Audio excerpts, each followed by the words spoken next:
everybody, this is Mike Riker. Welcome to Top of the Hops, episode 3. And joining me today is a guy I work with in the radio business. There's always characters in the radio business, and this is definitely one of them. But he's also one of the good guys in the business as well. I call him the voice of Long Island. His name is Ted Lindner. Ted, welcome to Top of the Hops, buddy. Mike, this is a great honor. I got to tell you, this is, I know you've been trying to put something like this together for a long time, and I got to tell you, I'm just honored to be one of your first guests. No, I'm honored that you're on here, man. We met a year and a half ago, and we kind of bonded over a bunch of things, and some of the things that we're going to talk about today, we definitely bond over. Of course, beer is one of them. So I'm excited to see what you have today. But tell everybody what you got going on in your professional career right now. All right. Well, I've been in radio, my entire adult life.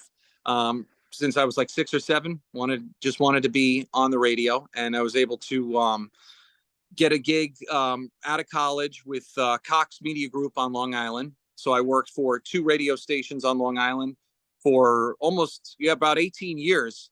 One of them was a 40 station. One of them was the classic rock station, WBAB, which a lot of people know. And I was part of the morning show there for like 18 years. I was their traffic guy. I did the news. I was part of the morning show. It was like the morning show foil. I was like the third guy on the show. They like to rag on me. I did all these crazy stunts. And yeah, that came to an end in 2021. The radio stations got sold, and I was one of the casualties of that. But I had also started working freelance at Fox News on the radio side, which is where, of course, we met. Yes. I was able to get hired there full time as one of the overnight anchors last May of 2022. And I started working on the overnights. That's when me and you connected. And, last year was an interesting adjustment to, going to overnights. You were getting off overnight. Yeah, to say the least. But, a lot of talks we've had over a lot of great things, some tough times for me personally last summer. And you being there and being a shoulder to lean on, give me some good advice. And now everything's good. And thank God, we're both happy to still be working in this business. And at least, Fox is one of the better companies to be working for in this day and age. Yeah, absolutely. It's funny, man. When I first met you, man, you were just like, everybody's like, "Oh, you got to meet Ted, man. You got to meet Ted. He's always, even on the overnights, he's not sleepy. He's good, raring to go. He's got a lot of energy." I'm like, "Oh, that's what I need," because, man, those overnights can be a killer, especially at 2 or 3 o'clock in the morning. But we bonded. We started talking about some stuff, and some of the stuff we talked about was beer. So, right. I there was a guy by the name of Bill Fitzpatrick that worked there. Me and him bonded over beer, and Bill as well, who also lives out in Long Island. So then just turn over to you, and boy, you got me to some interesting beers. I like to know what you're drinking right now. What are you drinking today? Actually, one of my favorites is, and this, I think, is brewed up in Cooperstown. It's at the yes. Brew. This is my favorite that they make. This is the Ommegang Hennepin. And this is just a great beer for any time of the year, especially though in the summertime. Very refreshing, not too heavy. It's got a nice kick to it. This is a 7.7. That's nice, yeah. And Ommegang's got quite a few good beers. Some that are a little bit lighter, some that are a little bit darker. But this is definitely one of my favorites. In fact, I'm going to crack one open right now. Nice. I never had Ommegang until I met you, and then you got me into that. And usually I'm more of like an IPA sour guy, and that's not an IPA. What would you call that? Like, what would you call it? What kind of beer would that be called? It's a Belgium style ale. Okay. Yeah, I guess it's kind of if you're a fan of like a Blue Moon type beer with a little bit more kick. Right. It's got a little. That's a good comparison. Yeah. Yeah, but to me, it's got a little bit more zip. It's got more kick, and it's got taste. Definitely does. Yeah. But when you showed me that, man, I bought that and I loved it. You gave me like a 6-pack of it, and I loved it. And I've tried some of their other beers. I tried that with their wheat beer, which was very good. And there was another one too that I tried. I thought was excellent. Now they have a new blonde ale, which I think that has like a little bit of mango in it. I've heard it's excellent. I think it's almost at 8%, that beer. So I'm interested in trying that. I haven't had one in a while, so Now I've seen you pour that. I'm gonna have to get me some this weekend. I'm gonna drop some off for you. I'll leave them in their fridge at work. So And the key this is beer I'm with drinking, I have never had yet, but I bought it specifically for this show because of our topic today. And it's from a brewery in Brooklyn. It's called Kings County Brewery Collective, and they do some tremendous artwork. And the name of this beer is called Yacht Zombie. oh wow. Yeah, so it's some great artwork. So basically, there's a bunch of zombies laying on the beach, which is pretty cool. And it's supposed to be a sour, and it's supposed to be blackberry cherry lime. So it pours really red. So as you see that right there, Key with these specialty beers is how you pour them too. Like I just poured this, I'm a terrible pourer. I'll be honest with you. Yeah, see, you poured perfectly. you want to get like a little bit of foam, but not too much. If you pour it straight out, it all just Right, overflows. right. I actually poured this probably a little bit faster than I should have, but it's good. It got it right to the top. Me too, man. I'm a terrible pourer. I admit it. Even when I tilt the glass, it doesn't come out as way I want it. So whatever, I'll drink it anyway. So here, cheers to you, Ted. Cheers, Mike. Thanks for having me on. And that's really Oh, good. That's really good. It's yeah. very jammy. It's very sour, actually. You definitely taste the berry, and definitely the back hits like a lime. So that's really good. Are you into sours or IPAs at all, or I actually have had a few sours. I never thought that I would like them, and I've tried a few, and they're great. I don't know if I could drink more than one or two in a sitting. Like I could, like there this, you I could go? sit. I could drink this all night. I can go. I mean, Yes. there were before I had kids. When me and my and I could sit and I could have like 10 or 11 of these in one sitting. Now, Right. I don't know if I should brag I about I that. don't I don't know how you do it, Ted. 10 or 11? Jesus Yeah, Christ. I could do 10 now. What type of shape I'm in the next day is it's a little slow go. Right, But like a sour, I could probably have like one right. in a sit. I couldn't sit there and drink that all night. But I definitely would never say, "Oh, sour, I'm never going to drink that." I'm definitely open to. I agree with you. The sour. It's funny because when I go to if I'm drinking a lot, I'll start with a sour and then I'll just change it to an IPA because I can drink a lot of IPAs at once. But sour, you're right. It has that heavy feeling on you, and it's like almost like a drinking, almost like a fruit punch. So it's Right. almost yeah, you're right. It's definitely not one you could have like 4 or 5 of, or 10 or 11 in your case. And this is funny. We've talked about this before. One of the toughest things when you start getting into all these specialty beers and you start tasting stuff that you really love, whatever it is, you almost turn into like a bit of a beer snob. You ever then like go out with somebody, Yes, ever go out with somebody and then you walk in and they have Bud Light, Miller, Coors, and not much else. And it's like you go to drink it, and there's nothing. I have nothing against those brands. I mean, those right. are legendary brands, and I'll still drink a Budweiser or a Yinling, and I still enjoy it. But it just doesn't have that same taste. Like No. it tastes almost like water, which is like a dangerous thing. Listen, Ted, before this controversy with Bud Light, Bud Light stunk to me. Even before this controversy, I never drank Bud Light. I thought it was horrible, and that's the reason why I didn't drink beer until I was almost 40. Because I always associated beer with, like you said, Bud Light, Coors Light, and I'm like, this is not what I like. And so the first beer I actually had that I really liked was a Blue Moon, actually. And I'm like, oh, see, this I can do. And that's what started me on this kind of like this beer challenge and this beer craze I've been on since for the last 10 years. Blue Moon was the first one I actually liked that I started drinking a little bit more of. And then I got into the Sam Adams and stuff like that, which I liked. Right, But right. yeah, you're right. So is Omni Gang a beer you can find in stores, or is that a specialty? You can find it in a lot of distributors. A lot more distributors are carrying it now, Okay. especially New York. I've gone into like my local distributor and I've asked them to carry it. And then if Mhm. you're, show that you're going to go and buy it from them, they'll order it for you by the case. And then it's funny, like my one distributor here in town, he put it on the shelves and it started selling. Wow. And he said, I had never heard of it before. Right. And now it's it sells pretty good for him. So yeah, the Omegons. But yeah, a lot of places though you have to go and ask for it special. And if you ever get the chance, one of the goals I have, I remember when they were building it, They opened the brewery in 1997 up in Cooperstown, same town as the Baseball Hall of Fame. Right. And I've never been to the brewery. I remember Oh, they were building it when I was up there as a kid in the mid 90s. They were building it in the town, but I've never gotten to go. And everybody's like, you got to go, you know. oh yeah, yeah. We should do a live show there. Oh, that would be great. I know a lot of guys, you know, working in radio over the years, younger guys that were interns or whatever, or went to Oneonta. A lot of the Oneonta students, the Omegon Brewery was a big thing for them to get Yeah, up there. my friend went up to upstate around that area, and he said the breweries over there are incredible. Like there's so many over there, and they're keep building it. It's prospering over there, and that's Yeah, one of like the hotbeds right now for breweries is in that area of Cooperstown. right. Yeah, yeah. Pretty crazy. Northeastern, So the yeah, go Northern ahead. Pocono, they're building more there as well. A few more breweries popping up, and micro brews are big. Micro Yes, brew. yeah. Is there have you been to any of the breweries out Long Island? Is there one that you like or?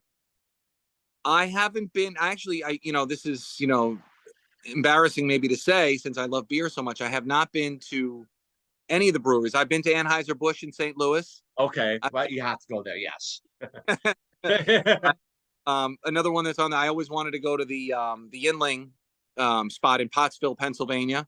So Yes. those are still on the list. But I know you've gone to a few, right, on the island? Yeah, yeah. You should definitely, if you have time, there's some great ones. And you're in what town of Long Island are you in? You're in Farmingdale or No, I'm in Wantagh, oh Wantagh. Okay, which yeah. So there's some great ones. north, There's yeah, north of Jones Beach. okay, there's some great ones, and there's two really good ones in Oceanside.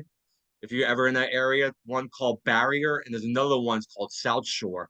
South Shore is huge. They have a lot of events there. It's great. And their beers they have 20 beers on tap. And they have a great food truck as well. Barry's got also like 12 beers on tap. They're one of my favorite breweries. But there's some also great breweries even out in Hicksville and Farmingdale. There's some good ones that you should definitely visit. And I'll tell you what, and I know you have kids, and I'm not one to bring kids to breweries, but a lot of these young guys are bringing their kids and leave them in the stroller. And there's actually things for them to do, especially at some of these breweries. They have games and stuff like that, and the adults are drinking, the kids are playing games. But Yeah. me personally, I'd rather leave the kid at home. Right, right. That's like bringing, you know, that's like my wife's birthday was a few weeks ago, and we went out to the wineries. She Oh, loves the sparkling wine. So we went out to this place, and, you know, when my oldest son was a baby, we brought him out to the winery. We put him in like the playpen. It was like a Monday or a Tuesday, so there was nobody around. right. But you could see some of the staff was kind of like, what are they doing here with this baby? You know, like they, you know, it was kind of, but that's good to hear that it's a good option, you know. But yeah, I would leave the kids at home, I think. Yeah, same here. All right. So another thing that we kind of bonded on was music.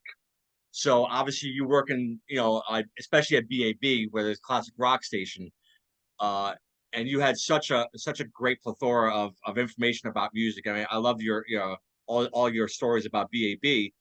And there's a great video out there. Guys should check out. How many years ago was this? The St. Patrick's Day one on YouTube? Oh, that's probably it's about 10 years ago. Oh 10 years wow, ago. okay. It's hilarious. You guys should check it out. I will put a link in that good description if it's okay with you. Yeah. People should check that out. It's hilarious.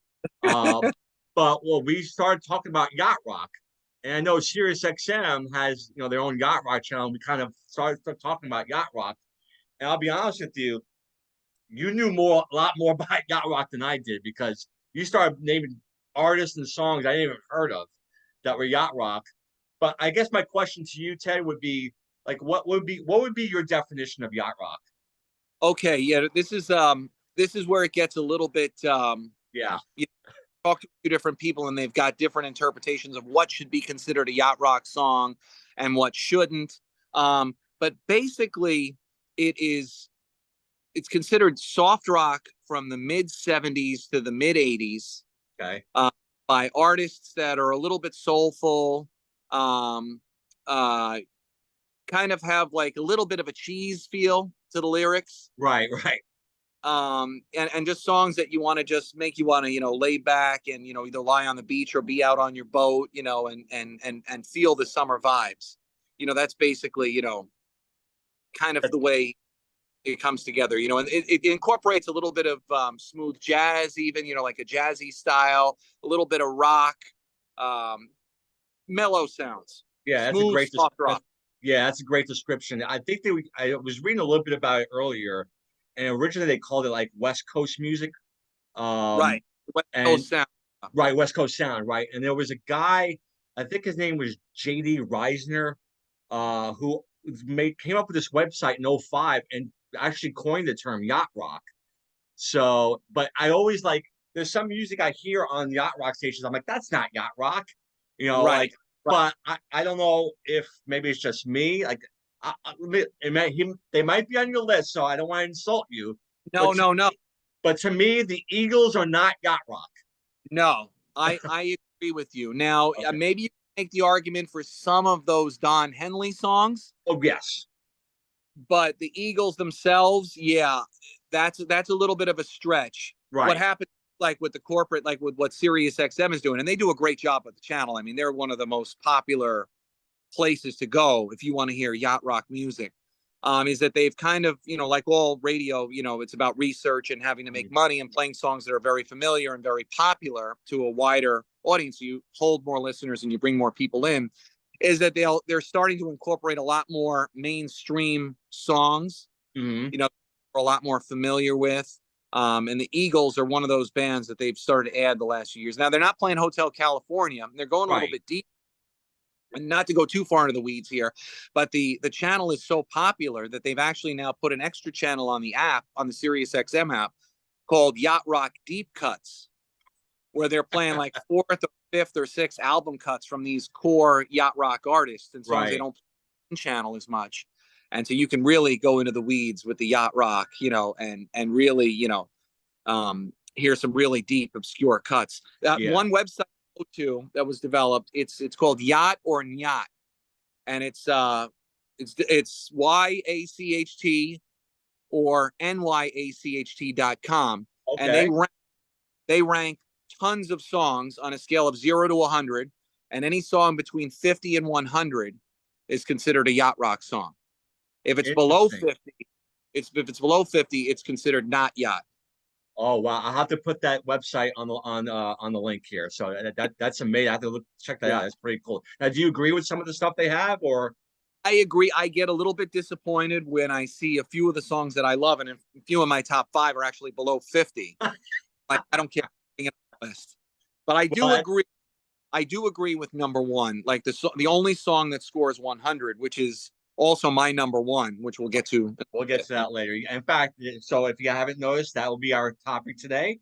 Top five yacht rock songs. So Ted, you're our guest. Let's start with your number five. Okay, my number five song is from 1972. And I think everybody, that knows 70s music knows this song. And it's by a group called The Looking Glass, one hit wonder. And the song is called Brandy, You're a Fine Girl. Nice. I do know that song very well. Okay. And, for anybody that doesn't know, the song Brandy, of course, is about a girl who is waiting. She meets a sailor, but the sailor's love is the sea. And she's waiting for, him to come back. And the sailors all say, Brandy, you're a fine girl. What a good wife you would be. But the life, my love, and my lady is the sea. And, That's good number five. I like that one. So my number five is from an artist who I like, and actually there's a song out there that's considered yacht rock, but I like this one. I think this one is more yacht rock than that one. So the artist is Boz Scaggs, and the song is Low Down. oh, Uh, yeah. that's So great. I mean, I love, and you mentioned this earlier about when I asked you about the definition of yacht rock. It's about, like you said, jazz and a little funk and a little R&B, a little rock, and to me, this is almost perfect. Like that beginning of that song is like it's unbelievable with that bass and that those funky drums, and he just gets right into it. He's got such a silky smooth voice as Yeah. well. I love the song JoJo and the song he did on Urban Cowboy. Love, look what you've done for me. Right. And also what was the other? I forget the other one song that he did, but he's not a one hit wonder. I mean, he's had a couple big No. hits. No. And doing some research on him, which was unbelievable. I didn't realize he was part of the Steve Miller Band for a little while, and also he actually got Toto together because three of the musicians from Toto were actually in his recording studio, and he's like, "Guys, you're great. You guys have to form a band," and they did. A year later, they formed Toto. Right. So, but The, low the down, the legendary songwriter, composer David Foster, who did the St. Elmo's Fire, and right, right, now married to Catherine McPhee from American Idol, yes, he's about 50 years older than she is, but he's a super musical genius. He collaborated with Boz Scaggs on a ton of stuff, and they wrote a lot of songs together. And one of the other things about Yacht Rock is the incorporation of the instrument, like the saxophone. Is yes. You mentioned JoJo? I mean that sax in JoJo, just tremendous. He also has a song called Georgia. I don't know if you've ever heard I Georgia. have not heard Georgia. Okay. And Georgia, if you analyze the lyrics, seems to be about a guy who becomes obsessed with an underage girl, Hmm. ends up in jail, but is convinced that he's going to end up with her down the line. Interesting. So go Georgia by Boz Scaggs. I'll have to check that out. By the way, Lido Shuffle is the other song I really like as well. So But yeah, I love that song. But Low Down to me is number five. So all right, it's number four. Let's get to it. Number four. all right, so I mentioned before that Cheese Yes. 70s easy soft rock is a part of the yacht rock genre. And to me, nothing sums up soft rock in the 70s like I'd Really Love to See You Tonight by England Dan and John Ford Coley. Great song. To me, when I hear that song, there is nothing more 70s soft rock than that song. That's Yeah. why I had to put England Dan, who was Dan Seals, later had a bunch of country hits, is, has since passed away. But John Ford Coley is actually still out touring. He actually played on the Jersey Shore Memorial Day weekend. I couldn't believe he was still out performing. Wow. And they had a few hits, but that one definitely their biggest one. And so number four for me, I'd Really Love to See You Tonight by England Dan and John Ford Coley. Yeah, that's a great one. That actually just missed my top five. I almost like I told you like in a text a couple of days ago that I went through this list. I changed it like five or six times. They were originally on my list. I do like that song, and you're right. It's so soft rock. It's the perfect soft rock song. So this one, my number four, and I mentioned this to a couple people, and they were like, "That's not really a soft rock song, a yacht rock song." But it's a little heavier than your typical yacht rock song. But I just love it so much that I had to put it on, and that's Baker Street by Jerry Rafferty. It's a great one too. Yeah. So again, you mentioned before again, like that saxophone in the beginning of that song, just to me, just that's the best part of the song is that Yeah. saxophone. And Jerry Rafferty, of course, I think he had another hit called "Right Down the Line." Yep. I love this song because it's a song about loneliness. He's basically going down the road of Baker Street because he's basically just lonely. And Foo Fighters has a great version of Baker Street, much more harder, much more like more of their genre. But to me, I know I don't know if it's controversial, but to me, Baker Street, I love that song and I had to put it on there, even though it might be a little harder than your usual yacht rock song. But I love that song so much, I had to put it on the list. That's a good one. I agree. And then like you said, that intro, Oh, one of the big things about being a disc jockey on the radio in the 80s and, the 70s, 80s and 90s was the talk ups, the yes, disc jockey talks up the record. But that's a song you don't really want to step on the intro of the song. You want to kind of just listen and take that in. If right. you're you don't want to hear the DJ talking over that song. You got to let No, that play. no. Yeah, yeah, and it's a long song too. It's like 6.5 minutes, so it goes for a while. All right, number three, what we got? All right, number three for me, the king of yacht rock in my book, with one of the most distinctive voices in the history of music, in my opinion, Michael McDonald. Mm, And of course, with the Doobie Brothers, and then went out on his own, had a bunch of hits, collaborated with a ton of people, including Kenny Loggins. I know you're an '80s movie guy. You probably remember the movie Running Scared. oh yes, And for me, number three, there were so many songs to choose from, with Michael McDonald. But my favorite out of everything that he's done in terms of on his own is Sweet Freedom. oh, it's a great tune, great call, Ted. Yeah. Yeah, Yeah, to me, it's between that and I Keep Forgetting. Those are my two favorites from his another great solo one. career. And you talk about tweaking the list and everything. There's so many songs that like were just like bubbling under. I mean, I could have done a top 100, Right, right, but yeah, you absolutely. know, but for me, my favorite out of all of them, from Michael is "Sweet Freedom." I just love the arrangement of that song. The music video was great. Of course, it Yeah, featured the clips, from the movie. That's just my favorite. yeah. And it's funny you say about the video because that's the first thing when you talked about that song. That's the first thing I thought of was the movie and the video because I remember at the video wasn't Billy Crystal and Gregory Hines at the piano with Michael McDonald kind of like Yep. lip syncing to the song, which was great. And you're right, it's a very underrated movie, by the way. Like a Right. lot of people, when they talk about Billy Crystal movies, they don't mention that movie at all. No. You No. know, and it's really great. It's excellent. Jimmy Smits plays the bad guy, the guy from LA Law and NYPD Blue. So yeah, that's a great call, man. That's a great song. I didn't even think about that song. That's a great song. And one of the most fascinating things about Michael McDonald is when you hear him, and I know a lot of artists are like this, but he just sounds like a regular guy when you talk, if you see him in interviews, and then Yes. he a mic and he's got this like this voice that I'm a big karaoke guy. I love karaoke, but and my wife's like, well, why don't we do a Michael McDonald song? There's a duet that he did with Patty Austin called "On My." Yes. Yeah. And we tried to. I said I can't imitate Michael McDonald. Nobody can imitate that voice. You It's like know trying, when he you know his you know. voice as soon as it comes on the radio. Oh yeah, I mean, Yeah. how does he do it? How does he do it? That you're born with that? I'm Yeah. sorry, like train, you can work on certain things, but you have to be born with a voice like that. Absolutely. That's a great number three. My number three, I really struggle with because there's two songs from this group that I really love. Um, but I thought this one was a little bit more yacht rock, and it actually has a Michael McDonald tie-in. And the fact that he does backup vocals on this song, and that's "Biggest Part of Me" by Ambrosia. Right. Which I mean, I had put Ambrosia on the list. To me, Ambrosia just sounds like yacht rock, you know. And they wrote it was crazy. Nothing screams yacht rock than this. The writer of the song wrote this waiting for his family to get ready for a July 4th celebration. So, I which is know that. yeah, which is great. So, I just love everything about it. It's just it's soulful. It's got great again keyboard and saxophone. It reminds me of Ted. It reminds me of kind of like that Blue Eyed Soul, kind of like in the form of like almost like a Hall Notes uh, genre of that type. But like I said, Michael McDonald does the backup.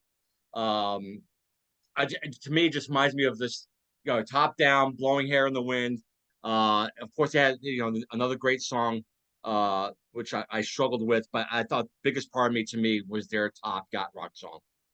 Yeah. Yep. Biggest part of me. Yeah, they've had a few. I like "You're the Only Woman." Yes, that's a good one too. Yep, Yeah. Yep. yep, absolutely. There's one I can't think of, again. I can't think of the name of it, but which they play on a lot of yacht rock stations, but it's very sad. So I didn't want to put that. Yes. Are you talking about "How Much I Feel"? Yes, yeah, that's it. How much I When feel. Yes. when talking about making love to his wife and he still sees his ex. Yeah. Yeah. To me, it doesn't scream yacht rock to me. I mean, it's a Yeah. little a little controversial there. So Yeah. Yeah. Yeah. No, he talks about running into his ex, and yeah. Yeah. right. Yeah. It's funny. I love the song. I absolutely love it. But I thought biggest part of me was to me a little more yacht rock. And it's funny because I want to say about God, it was definitely before COVID, but I want to say 6, 7 years ago. Um, Jimmy Fallon had, I think, like a yacht rock week, and Ambrosia came on and sang "Biggest Part of Me," and they still sounded great, still sounded That awesome. it's funny. I never worked with him. I never worked for him. He had already left. But anybody that knows New York radio or rock radio on Long Island or New York probably remembers the name Bob Buckman. And Bob Buckman is now with Sirius XM, and he's a big shot, big programmer, and legendary in rock radio in New York. And he got married a few years ago. He got remarried a few years ago. And I've never met Bob, but I, of course, know who he is and, friends on Facebook. He actually had Ambrosia play his wedding out in California. Oh my God, Yeah. that's incredible. Yeah. So he posted these videos. I mean, it just looked so cool. Like it would have been, it would have been funny to just, like invite yourself to the wedding just to see Ambrosia. Not Oh, to see Bob. absolutely. Congratulations, but I'm here to see Ambrosia. Yeah, exactly. Yeah. That's hilarious. All right, we got to number two, man. What you got? All right, you talked about how you have to put Ambrosia on the list. I think you have to put, and I debated whether or not I should make this number one. You got to have Christopher Cross in Yacht Rock. And to me, there is no song that, you know, captures that being out on the water, on the boat, summertime, laid back, chill, relaxed. Christopher Cross is Sailing, my number two. Wow. Yeah, it's a good one. It's a great one. Yeah, Uh, it's so great that it's actually my number two as well. So that's the first time we've actually agreed on something. I couldn't agree with you more. I mean, he was so big when that song came out. I mean, I think it won like every Grammy. I know it won Song of the Year. I think he won New Artist of the Year for the Grammys that year. And you're so right. It's just like, I mean, the title of the song of itself, "Sailing." I mean, it screams yacht rock. And it's funny because I think I read where the song's about his friend used to take him out sailing, and that was the song about when he was in high school. He had this friend of his take him out sailing every during the summertime. And I believe Howard Stern had Christopher Cross on one time and actually brought the friend on with them, which I thought was pretty cool that's cool. regarding the song. So, yeah, I mean, listen, talk about ocean breeze and Yeah, summer. And I mean, you're right. I was with you, Ted. Like, I almost put this as my number one. Like, I debated. I had my number one twice. And then there was another song that came I liked a little better, but right, I mean, sailing is just like that should be your first song you think about when you think about yacht rock. right. And Christopher Cross too is still touring as well. He had to stop. He actually almost died from COVID, and Oh, he's really? I didn't know that. made a full recovery, and he's actually still out touring now. He stopped for a while.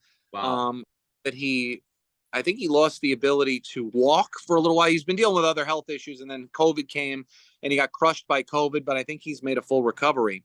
And yeah, the Arthur soundtrack just so big. Oh, yeah. There's a theory. I'm not sure if you've ever read it. It's been written and rehashed, and I don't 100% think that this was the case, but it may have contributed. One of the theories as to why Christopher Cross was never bigger is the signing on of MTV. Mm, MTV signed on. It was all about image, videos, hip, looking cool. And Christopher Cross, not one of those guys. He was just a musician with the voice, but didn't right. have the look of being really. And that's one of the theories as to why he was never bigger. That the timing wasn't there. I don't I think that's the thing that contributed to, but I think that definitely is a valid theory. Yeah, I heard another version of that theory, Ted. I'm glad you brought that up. That actually because when that first song came out, he wasn't seen anyway. He wasn't touring. He wasn't doing anything. But his voice, like women, like loved the voice. And when he came on a show or the Grammys or something, they were like, "Oh, that's Christopher Cross," and like his sales actually dipped after that. And it's a shame that by the way he looks, all of a sudden like you lose sales. But you're right. I think the MTV kind of like hurt him a little bit. It's funny too. Not everybody can be as hip and good looking as we do on camera. No, of course not. Listen, it's true. There was an artist, not to go too far up the weeds here. There was an artist in the late '90s named Paula Cole who Okay, had a yeah, similar issue. I remember Paula Cole. She had the theme for the TV show Dawson's Creek. I Don't Want to Wait, and she was a Native American, and she does these music videos, and she lifts her arms, and her armpits are not shaved. oh wow, really? That helped to sink her career faster. It's Unbelievable. interesting. I don't think that's the only thing. Pop music is very flaky, and it goes through cycles where you're big for a minute, you're gone tomorrow. But that was an interesting side note. But Christopher Cross, yeah, that's always been a theory out there about why he was never bigger. And this is why I have you on, Ted, because your information is unbelievable. Like you're like a savant, man, with everything, not just about music. And we'll get into other stuff hopefully down the line. But all the information you have, man, that's incredible. I never knew that about Paula Cole. That's Yeah, incredible. yeah. So All right, we're here. Number one, what do we got? All right. Well, it's number one if you go on that Yacht or Not list as Okay. well. The only song to score 100, and the history of how the song came to be. It was a collaboration. Michael McDonald and Kenny Loggins. There's a great story about it. They were getting together for lunch and they were going to work on some music. And he hears, I believe he hears Kenny Loggins playing the song on the piano, and from the street, and says, "What was that song you were just playing?" When he gets into the house, and he says, "Oh, that's something I'm working on." And Michael McDonald says, "That's what we're going to work on right now. Let's do that right now. I like Oh that." wow. And it's a collaboration. He was still part of the Doobie Brothers, but for me, number one is "What a Fool Believes" by the Doobie Brothers. I mean, I can't argue it. It's such an amazing song. Um, we should do a top five Doobie Brothers songs. There's so many great ones. Was that always your number one? It was between that and Sailing. What put that over the top for you? Um, just I loved hearing the story about the legacy of the storm of the song, Right. how it came to be, how it was written, um, and for me, Michael McDonald is top dog. Just everything about Michael McDonald is Yacht Rock. Yeah. No, Make it's a great him one. That's a great number one. one. Yeah. All right. So my number one, and I struggle with this big time because I thought Sailing could be number one, but I love this song. The title of the song just screams out Yacht Rock. Even the band or the collaboration, whatever you want to call it, screams Yacht Rock. And that's Seals and Crofts' Summer Breeze. Uh, that's I another. just, I mean, just the beginning of that song, dun, dun, dun, dun, I mean, just unbelievable. I love that song. Every time I hear that, I have it on. I put it up loud. Um, like I I said, had that. I had that song. I didn't have it at number one, but I had that song on my list, and I took it out just because next time we got to do a top 10. yes, oh yeah. The top five that didn't make the list. Yeah, yeah, right. Bubbling under. Yeah, Yeah, exactly. But I mean, Seals and Crofts, that sounds like a yacht rock band. It's funny, I was reading up on them. They were part of the band, the Champs, that did Tequila. But they came after the Tequila song in 1959. And this was their first top 10 hit.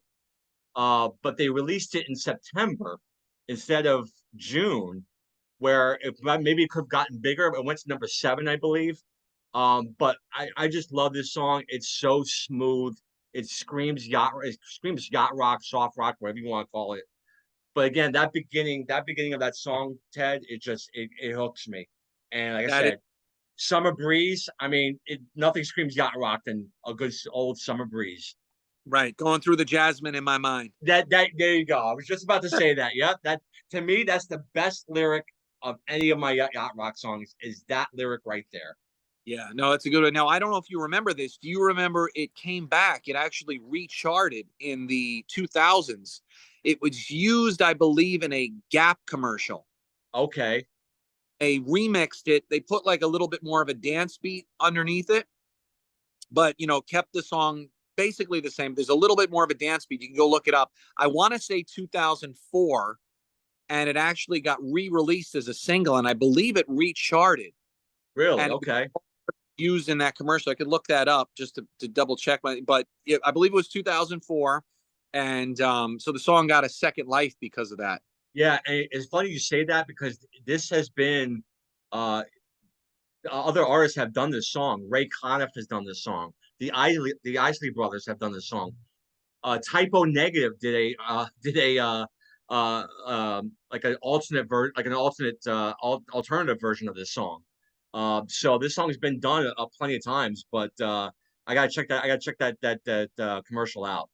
Yeah, another one that came back, a little bit even bigger when Yacht Rock was really starting to take off. I don't know if you remember a few years ago, Weezer did a version of Africa by Toto. Yes, yes, that was a great version, by the way.